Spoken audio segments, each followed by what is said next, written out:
Your Excellency, President Ramaphosa, President Zelensky. We will now begin our brief press meeting. I suggest that President Ramaphosa speaks first with his remarks. Afterward, we will invite President Zelensky to speak. Following that, you will have the opportunity to ask questions. Please, Mr. President. Thank you, Vicente. Your Excellency, President Zelensky, esteemed presidents of Ukraine, distinguished ambassadors, representatives from various ministries and government agencies of Ukraine, respected epidemiologists, honored representatives of our governments, and, of course, the distinguished members of the press, it is an immense and extraordinary honor for me to welcome President Zelensky here to South Africa, accompanied by his esteemed delegation.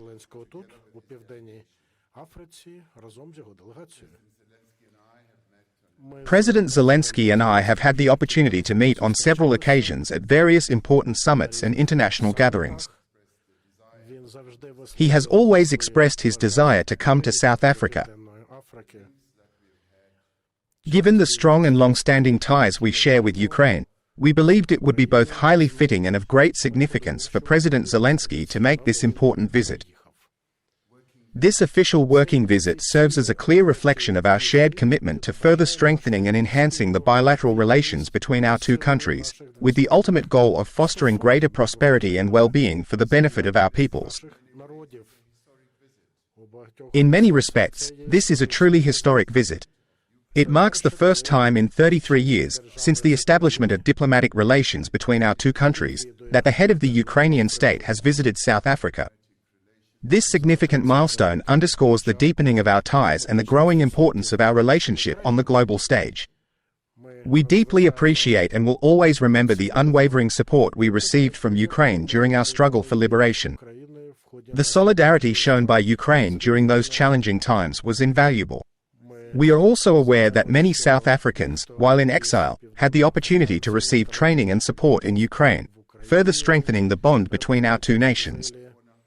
In June 2023, I was scheduled to meet with President Zelensky in Kyiv as part of the African Peace Initiative, a key diplomatic effort aimed at fostering dialogue and exploring avenues for peace.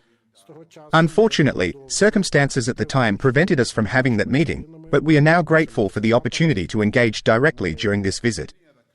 Since then, we have continued an ongoing dialogue between our countries, our diplomats, and, along with many other countries, we are participating in numerous preparatory negotiations to bring peace to Ukraine. We have also actively participated in several important initiatives, including the African Peace Initiative, through which African leaders have worked together to address global conflicts. The primary goal of these efforts is to create the necessary conditions for an unconditional and comprehensive ceasefire, aiming to bring about lasting peace and stability for all parties involved. We have also consistently advocated for the safe and immediate return of children who were taken to Russia, emphasizing the importance of their reunification with their families. We have strongly supported the exchange of prisoners who have been detained in both Russia and Ukraine, recognizing the immense human cost of these detentions. We have also kept in contact with other countries where Ukraine has been actively involved, recognizing the important role it plays in various international matters. We had highly productive and successful talks with President Zelensky, during which we explored a wide range of ways to strengthen and deepen the relationship between our two countries, focusing on key areas of mutual interest and collaboration. We talked about how ministers on both sides can contribute to expanding and deepening these relations. We noted with great appreciation the growing interest in expanding these relations, particularly in the areas of peace diplomacy, post-conflict recovery, and the enhancement of the capacities of our peoples, with a special focus on empowering women and ensuring their active participation in all aspects of society and development. We discussed the promising prospects for cooperation in a wide range of fields, including agriculture, trade, education, infrastructure, energy, and several other key sectors, recognizing the vast potential for mutual growth and development in these areas. Our ministers held discussions on various areas of possible cooperation. We acknowledge and greatly appreciate the significant efforts made by Ukraine, particularly under the leadership of President Zelensky, to actively expand and strengthen relations with the African continent, recognizing the importance of building closer ties and fostering greater collaboration across a wide range of areas. We commend initiatives related to the provision of grain and food, as well as initiatives to create a hub in Mombasa, Kenya. These are the direct and meaningful results of the discussions we had during our visit to Kyiv in June 2023, as well as within the broader framework of the African Peace Initiative, which continues to guide and shape our diplomatic efforts and cooperation. Our meeting today offers a valuable opportunity to engage in a meaningful discussion about our shared interests in advancing peace, security, stability, and sustainable development, not only on the African continent but also in Ukraine and across the globe, ensuring that our efforts contribute to a more peaceful and prosperous future for all. We strongly reinforced and reaffirmed our joint commitment to upholding the rule of law, supporting multilateralism in international relations, and recognizing the essential role that the United Nations plays in facilitating constructive interaction between governments. This is crucial for ensuring global peace, security, and the promotion of cooperative solutions to the challenges faced by nations worldwide. South Africa is deeply concerned about the ongoing conflict in Ukraine, the continued loss of civilian lives, damage to critical infrastructure, and the worsening humanitarian situation. South Africa believes that the only way to peace is through diplomacy. Inclusive dialogue and a strong commitment to the core principles of the UN Charter,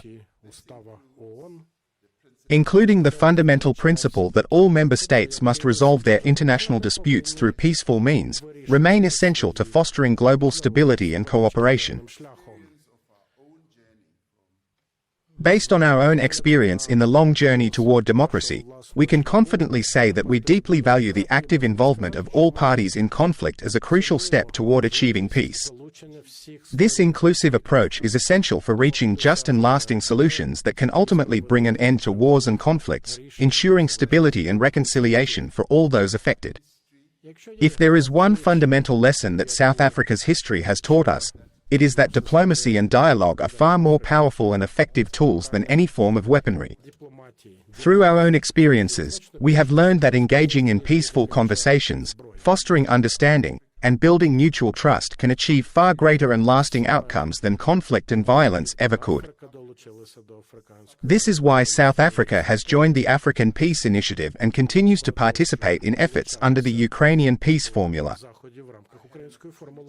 I had the opportunity to speak with President Trump yesterday, or rather, earlier this morning, to discuss the peace process in Ukraine.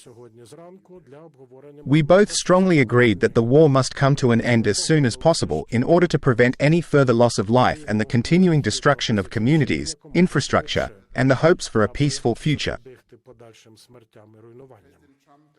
President Trump and I also agreed to schedule a meeting in the near future to further discuss a variety of important issues concerning the ongoing and evolving relationship between South Africa and the United States, with a focus on strengthening our ties and addressing key areas of mutual interest. We both discussed the importance of expanding and strengthening the positive relations between our two countries. Earlier this week, I had a productive call with President Vladimir Putin, during which we expressed our mutual readiness to work together in seeking a peaceful resolution to the ongoing conflict in Ukraine, emphasizing the need for dialogue and diplomatic efforts to bring about an end to the crisis. South Africa is fully committed to and remains prepared to support all efforts, including multilateral initiatives, that are focused on achieving a just, sustainable, and inclusive peace for all.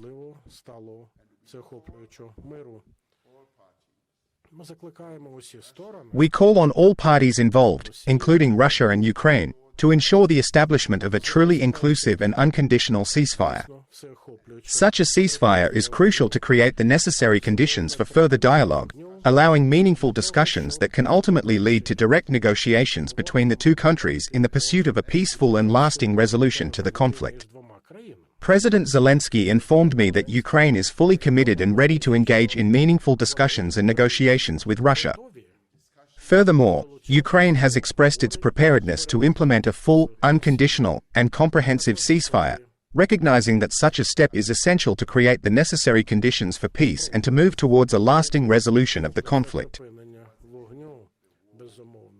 This is the best way to achieve peace in the war between Russia and Ukraine.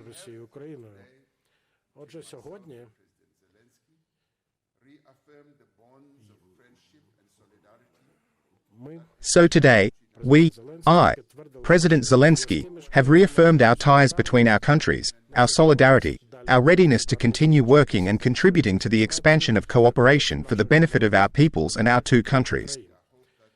President Zelensky, I sincerely hope that you will leave the shores of South Africa with not only a sense of accomplishment but also fond memories of this brief yet highly significant visit, which has further strengthened the ties between our nations.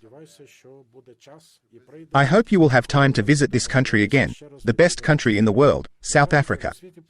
Thank you.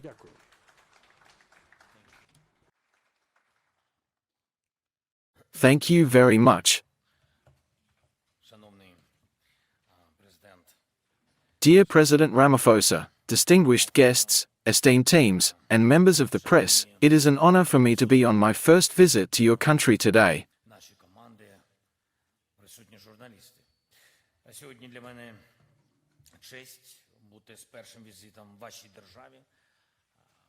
Even more so, as it is right before Freedom Day.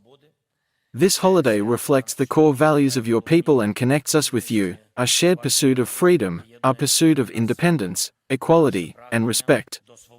These are values understood in every part of the world. For more than 3 years, we have been fighting a full-scale war.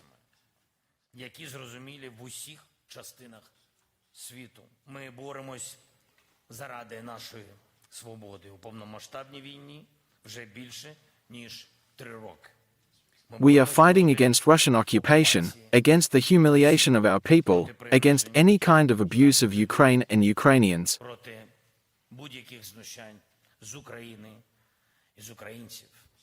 Just this morning, our country endured another large-scale Russian attack, with more than 200 airborne targets, including ballistic missiles and strike drones. Unfortunately, there has been destruction and casualties in our capital and other cities across all regions of Ukraine. Over 80 people have been wounded in these attacks.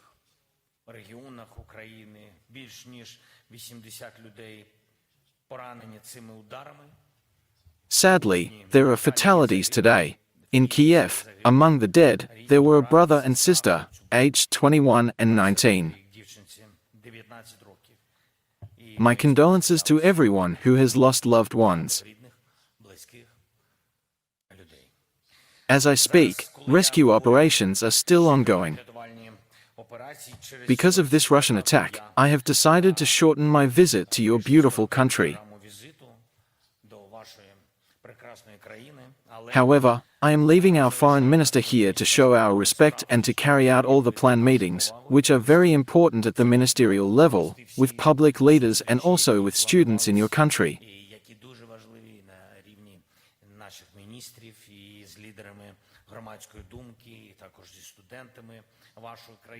We are grateful to you for your respect for Ukraine, for your support, and for your shared belief with us that this war must end as soon as possible. That was exactly what we discussed today. First and foremost, with President Ramaphosa. When President Ramaphosa visited Ukraine, he told me, these were very, I believe, very accurate words, that a ceasefire is needed. An unconditional ceasefire. I agreed and responded that everything depends on Russia's willingness. The decision for peace and quiet must be made in Moscow, and they must issue the necessary orders to their army. You know, this Easter, there was an opportunity to stop the fighting, and we were absolutely ready for this and acted reciprocally. We responded to silence with silence, but we defended ourselves from Russian strikes. Unfortunately, after Easter, Russia resumed its assaults on the front line and continued its attacks on our cities, villages, and civilian infrastructure. Today, we spoke with the President about how crucial it is that global efforts unite now, and that there be pressure on Russia to end the war. Pressure for peace. We also discussed the role of the G20, where South Africa currently holds the presidency. The role of the G20 countries can be much larger in protecting lives, and we are counting on that.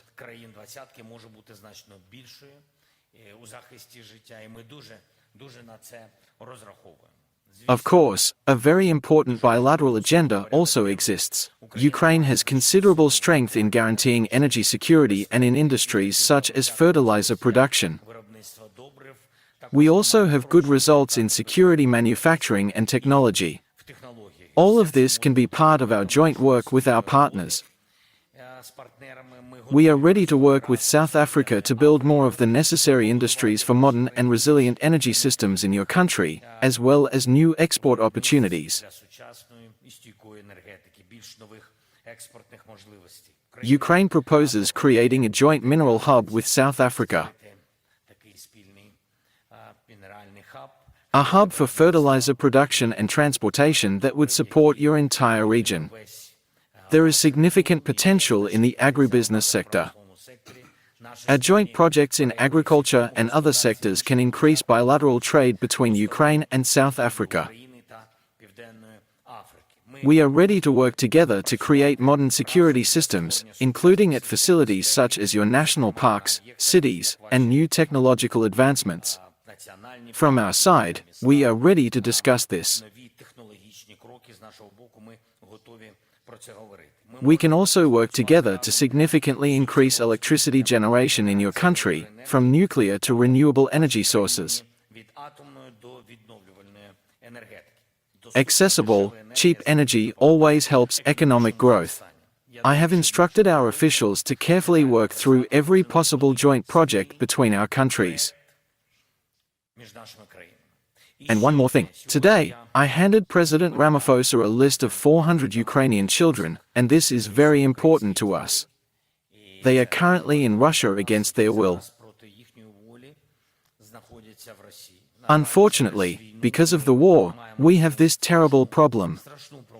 The Russians have abducted tens of thousands of children from the occupied territories of Ukraine. We must return all of them. Just like the thousands of military and civilian prisoners who have been held in Russian jails for years, under inhuman conditions, South Africa is a co-leader in the global coalition to return Ukrainian children.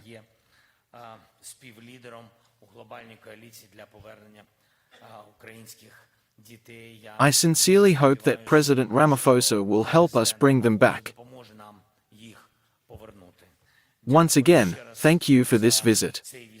Thank you for the opportunity, for our meeting, and we truly believe that the President of South Africa and other partners in Africa will help stop Russia and pressure Putin to support a full, unconditional ceasefire.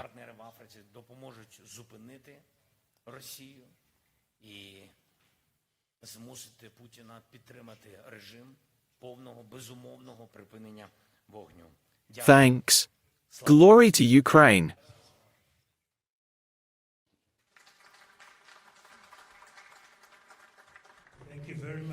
Thank you very much, Your Excellency. Now, we will give the opportunity to ask a few questions. We propose 3 questions from the South African side and international colleagues. Please, Ms. Jones from BBC, the first question.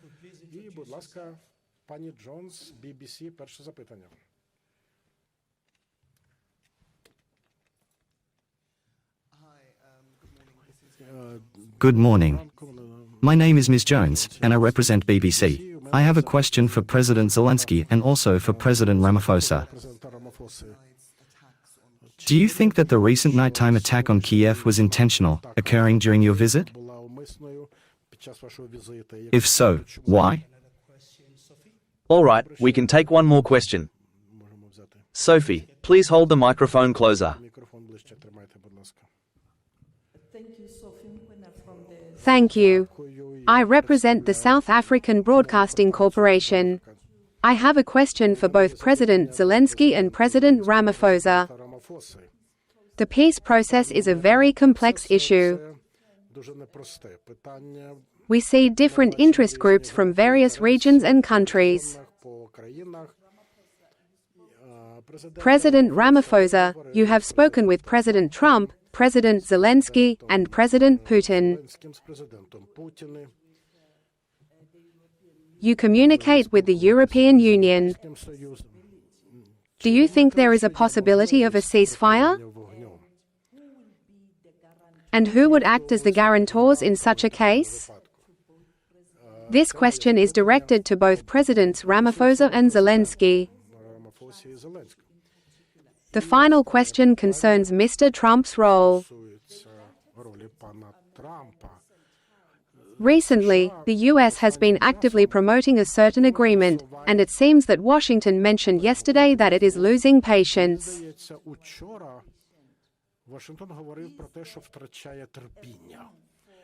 Is there a possibility that the US will change its position and take a more productive role in helping both leaders?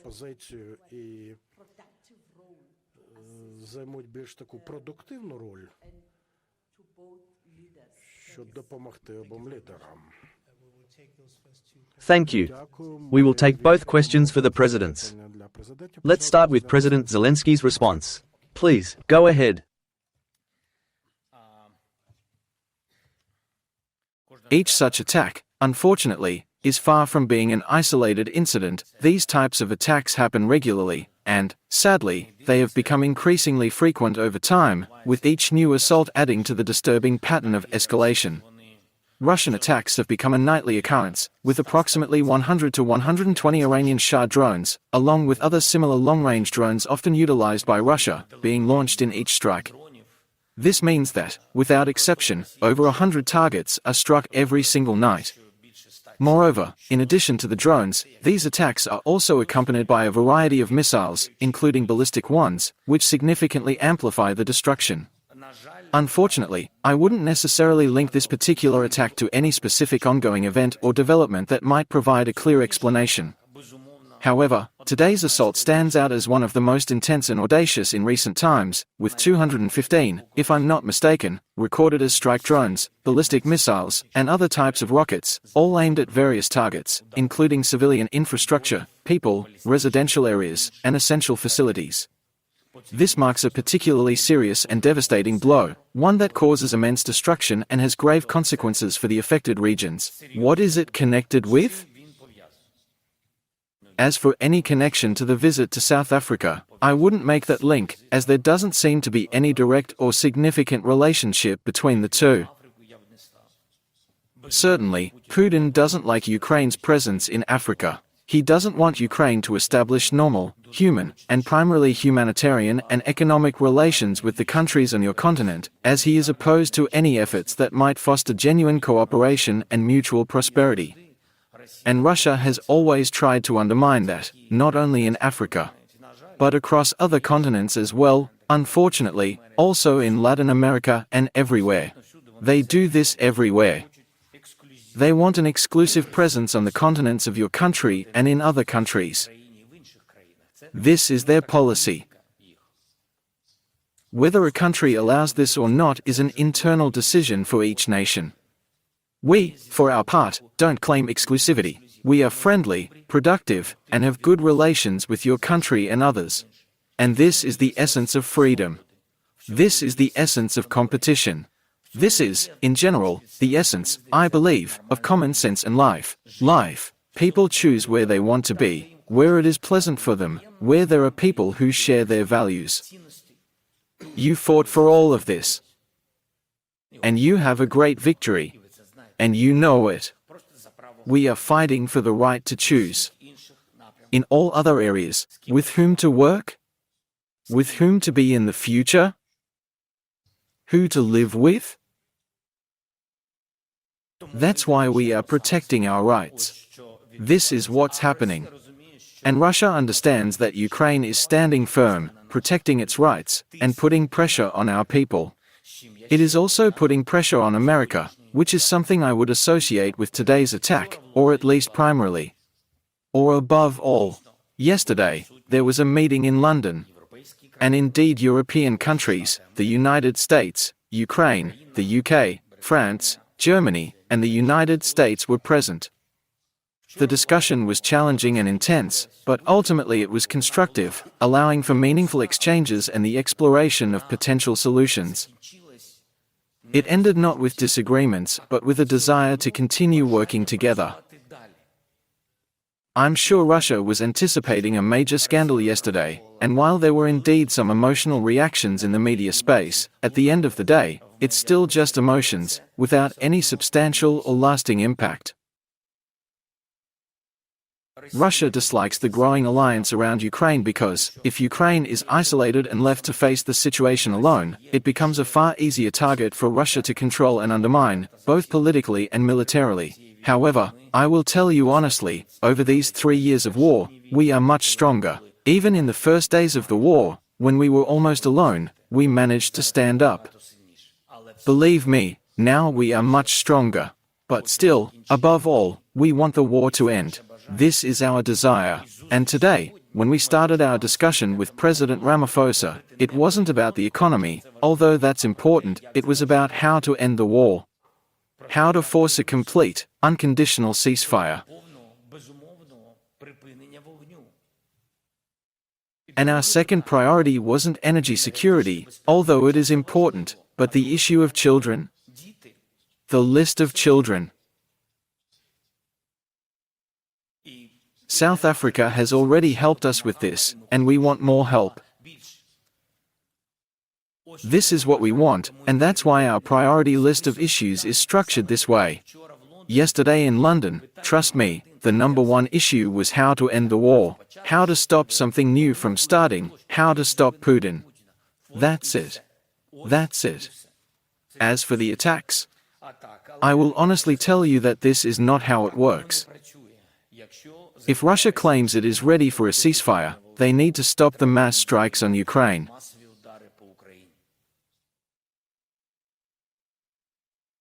Because the patience of Ukrainians, I don't know what is happening inside, but the patience will not hold out.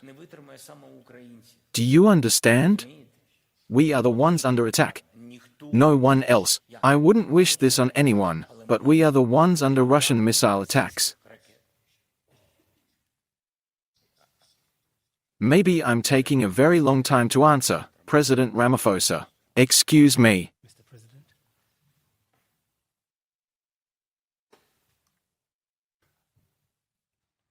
Every act of war is deeply horrific, causing unimaginable suffering and lasting consequences for all those affected.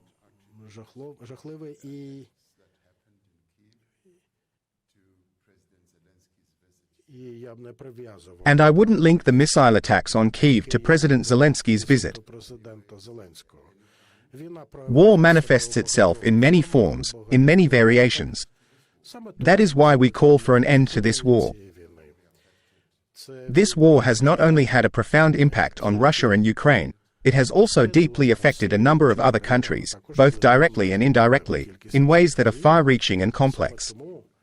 That is why, in Africa, the leaders of various countries came together to create the African Peace Initiative and issued an appeal to Moscow, urging an immediate end to the war.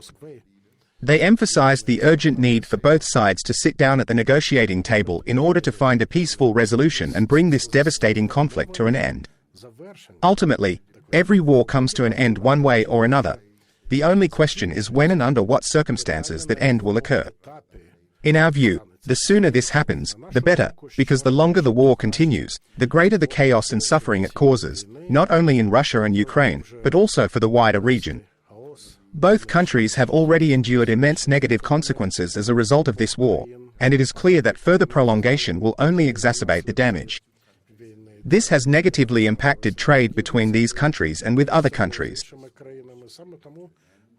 This is why we believe it is crucial to bring this war to an end. It was a very strong and clear signal from President Zelensky, indicating that Ukraine is fully prepared for a ceasefire, meaning an unconditional cessation of hostilities. This gesture is made in order to create the necessary conditions to begin meaningful discussions and negotiations aimed at resolving the conflict peacefully. In our opinion, this is a very positive signal that needs to be heard. Our sister, Sophia, asks about possible guarantees for this peace process. I truly believe that the international community is now ready to step up and assume the role of a guarantor, providing the necessary support and assurances to help bring about a lasting and peaceful resolution to the conflict. We, in South Africa, are fully prepared to play our part in supporting and facilitating the peace process, with the ultimate goal of benefiting both Ukraine and Russia. I am confident that the leaders of other African countries will also be ready and willing to step up and contribute to the efforts aimed at achieving a lasting peace between Ukraine and Russia, recognizing the importance of this mission for global stability. We would be genuinely pleased to see initial agreements reached, first on a comprehensive ceasefire, and then on a full and final end to the war, paving the way for lasting peace and stability in the region. You ask whether there is a real possibility for the United States to play a more constructive and productive role in this situation, helping to facilitate progress toward a peaceful resolution. I genuinely believe that both the United States, Europe, and, of course, the African continent, with their collective influence and resources, can play an essential and highly productive role in working towards a peaceful resolution of the conflict. This is exactly what we are ready to do in South Africa. We will actively engage in the process of identifying and exploring potential opportunities for peace, working tirelessly to facilitate dialogue and cooperation between the two countries in order to reach a peaceful resolution. We have already been actively involved in a number of initiatives, ranging from peace-building efforts to addressing critical issues arising from the war, such as facilitating the safe return of children, and we are committed to continuing this work to support those affected. South Africa is actively involved in numerous international formats and diplomatic efforts to ensure the initiation and development of a comprehensive peace process, aiming to benefit both countries and contribute to long-term stability in the region. Thank you very much. Kate Batlett, please. Yes, thank you very much. First question for President Zelensky. This is from Pat Batlett, National Radio. Mr. President Zelensky, do you have any comments on Mr. Trump's latest proposal? And a question for President Ramaphosa. Can you suggest that Ukraine's possible willingness to consider sacrificing some of its territories could play a role in reaching peaceful terms and help facilitate an end to the ongoing conflict? My question is directed towards President Zelensky. President Zelensky, you have already shared your thoughts on President Trump's peace plan and the ongoing situation with Crimea, and I would like to hear more about your perspective on these matters. What comes next, in your opinion? Are you, President Zelensky, prepared to consider making any concessions or compromises in order to move the peace process forward and bring about a resolution to the conflict? And a question for you, President Ramaphosa, has Trump called you? Why? Did he call you today? Did he try to apply pressure on President Zelensky through you regarding their peace plan? Why? Thank you. Layli and Karnita, the last two questions. Please keep him short. A question from Reuters. President Zelensky, the United States has threatened to withdraw from the negotiation process if there is no progress. Do you have a plan B on this matter? President Ramaphosa, did your conversation provide any understanding about the possibility of Trump withdrawing from the negotiations? Thank you. Mr. President Zelensky, today marks over 1,000 days of ongoing war in Ukraine, a period of immense hardship and suffering for your country and its people. You have spoken about the path our country has taken. Please tell us, where is the zone of your compromise? What are you willing to agree to, and what are you absolutely unwilling to accept, under any circumstances, on this path? Thank you. Mr. President Zelensky. Thank you. There were a lot of questions here.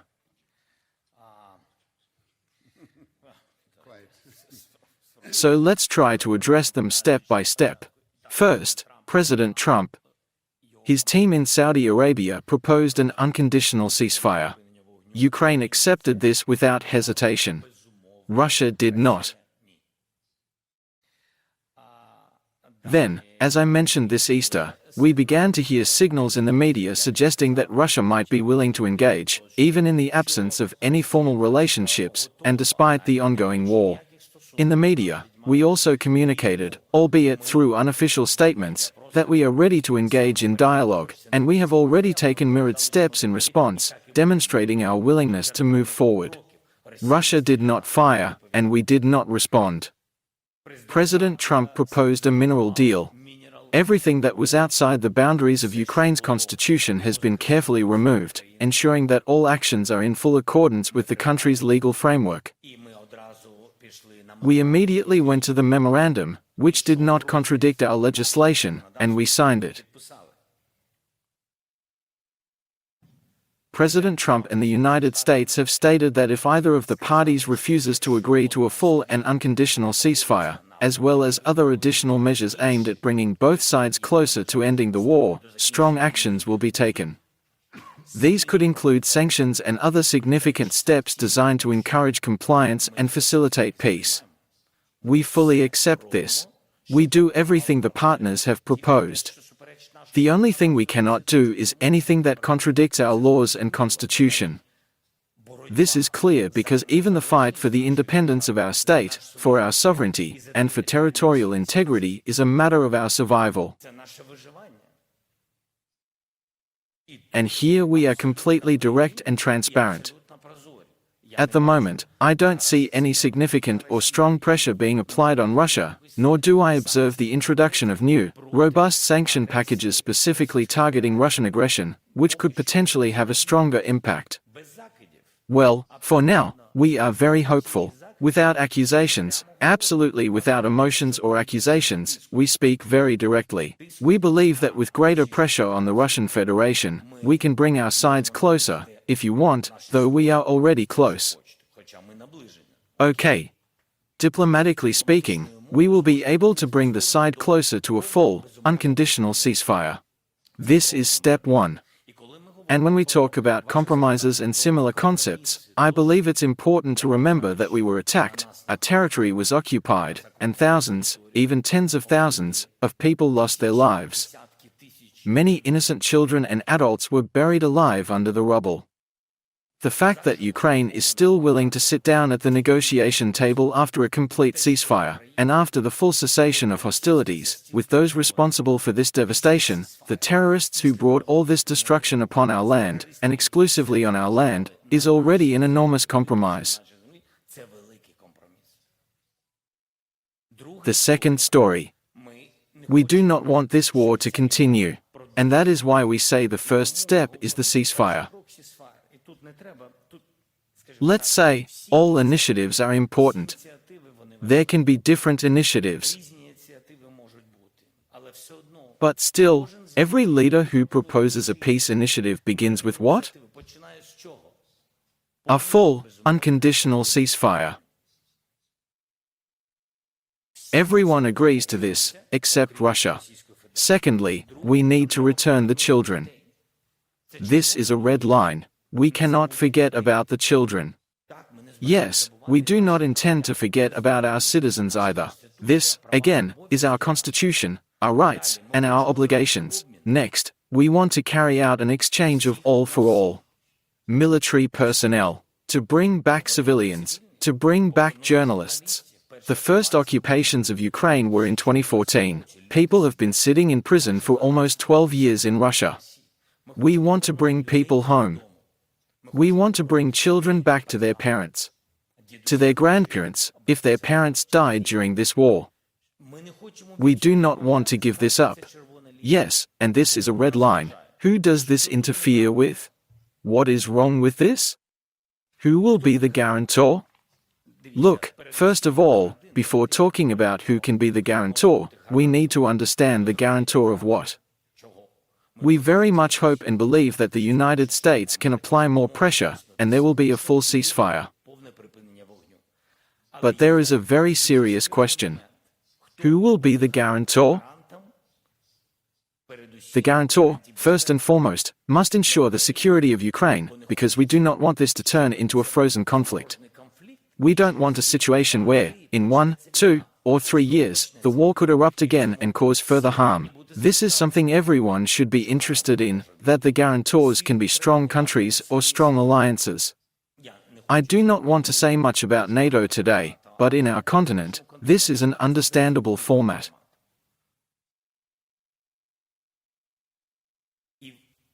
And if our allies do not fully support our NATO membership, we always say, listen, if you don't support it, that's your position, but you are NATO members, and Russia cannot have the power to veto Ukraine's potential membership.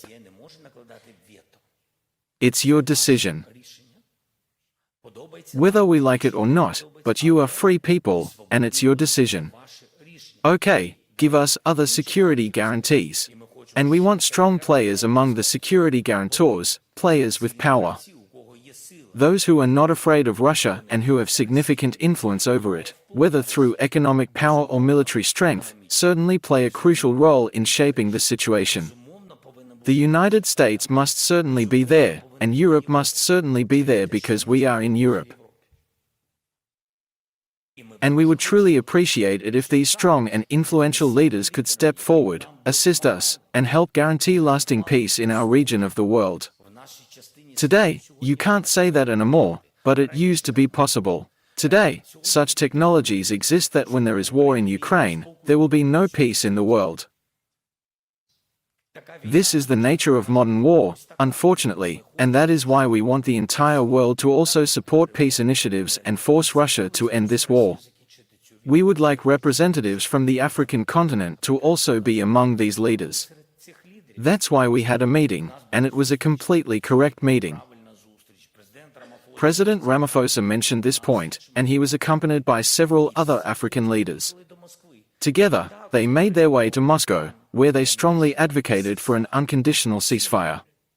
The consensus among all parties is clear: it is completely futile to discuss any red lines or further steps in negotiations without first securing an unconditional ceasefire.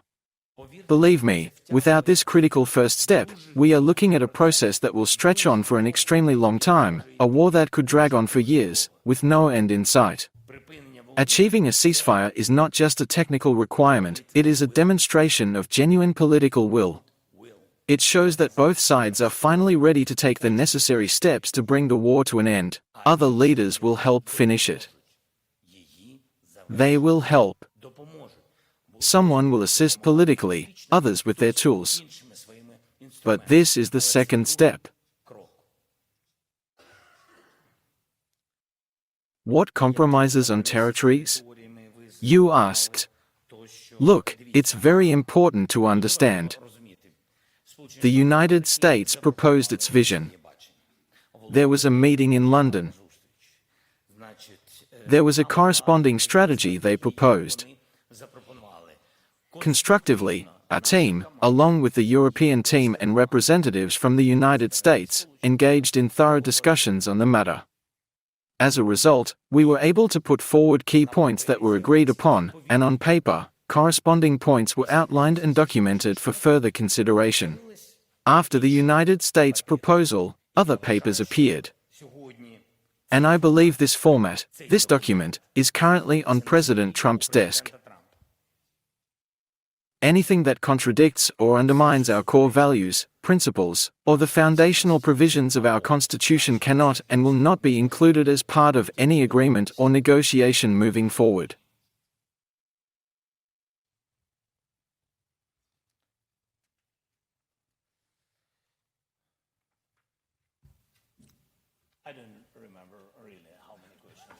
Unfortunately, I don't even remember all these issues. I tried to answer as much as I could. I'm not completely sure I answered everything. Apologies if I missed anything. Yes, there were many questions. I don't remember every single one of them either. But let me still do my best to address and respond to them as thoroughly as I can. There was a question about whether Ukraine is ready to give up some of its territories, and this is a matter we view as one of the fundamental preconditions for any discussions or agreements moving forward. However, at this point, we must focus on Ukraine's willingness and readiness to take concrete steps toward achieving an unconditional ceasefire, as this is the crucial first step in any meaningful progress. Such a ceasefire could establish the right tone and create a constructive atmosphere for continuing negotiations, paving the way for further discussions and potential resolutions.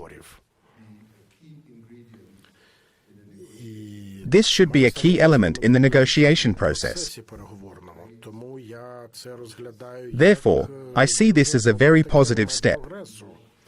When President Zelensky and I last met in New York, in the corridors of the United Nations General Assembly, he was especially vocal about his concerns regarding the preconditions that must be met for any potential negotiations to move forward. He emphasized the importance of ensuring that these conditions are clearly defined and respected to make any meaningful dialogue possible. We discussed security guarantees and security measures. I shared the valuable African experience, particularly that of South Africa, and spoke about our long and difficult struggle against the horrors of apartheid. I explained how, in the end, the resolution of the conflict was achieved based on an unconditional commitment to peace and reconciliation. This entire process evolved throughout the course of negotiations, and importantly, we never established strict preconditions for initiating talks beforehand. Instead, the focus was always on fostering an environment where discussions could take place organically. This became a significant advantage that allowed us to complete the fight against apartheid. I firmly believe that President Zelensky's agreement to an unconditional ceasefire should be seen in a positive light, not as a matter of conceding or giving up any territory. Instead, it should be viewed as a constructive step towards peace, reflecting a genuine willingness to halt the violence and initiate meaningful dialogue. These are critical matters that should be carefully discussed and thoroughly addressed at the negotiation table, where both sides can openly present their concerns and work toward mutually agreeable solutions. But again, if a ceasefire regime is implemented, it will mark the beginning of the process of rebuilding trust, within which many things can be further discussed and done peacefully at the negotiation table. Next, Peter expressed a desire to learn more about the phone call with President Trump, specifically about details regarding the discussion and any key points that were raised during conversation. Was this preparation for his visit? No. We had been preparing for this phone call with President Trump for quite a long time. Prior to that, we had a conversation in January, just before his inauguration, when I congratulated him. Now, we had a second phone call, which was a very warm, heartfelt conversation. And, of course, since we were discussing the anticipated visit of President Zelensky, the topic of the ongoing war between Russia and Ukraine naturally came up. Specifically, we focused on the current situation, but there were also many other important issues and matters of mutual interest that were addressed during the conversation. Next, the lady from Reuters wanted to know more about the role of the United States in the peace process. Of course, we firmly believe that the United States plays an absolutely crucial role in this process, just as Europe does, along with other countries that have a vested interest in ensuring peace and stability in the region. Their involvement and support are essential for achieving a lasting resolution. In particular, those who have already initiated several initiatives regarding this war. These include China, Brazil, and African countries, whose representatives traveled to Moscow and Kyiv. They all have a role to play, and they will continue to play this role, because peace is very important for everyone in the world. War is horrific, and we must do everything we can to avoid it at all costs, as its impact is far-reaching and devastating. This is why we must continue calling for an end to the war between Russia and Ukraine. Thank you. Thank you very much, Your Excellency, and with that, we will conclude our press event. Thanks to President Zelensky and